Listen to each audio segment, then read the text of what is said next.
Cashew apple is a highly nutritious and perishable pseudo-fruit. Proper pre-processing is essential to ensure quality, safety, and suitability.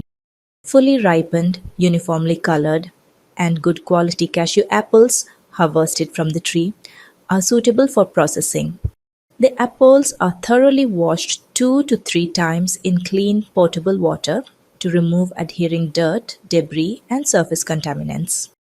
There are two ends of the fruit: the tip, where the nut is attached to the fruit, and the base, where the apples are attached to the tree.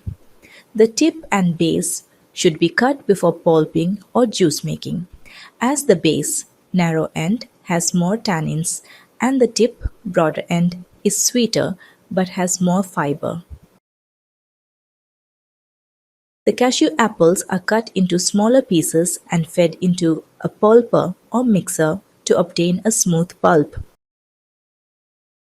This can be stored in Ziploc pouches under frozen conditions, -18 degrees Celsius, for 1 year without significant effect on color and nutritional value. This can be further used for preparation of juice-based value, added products,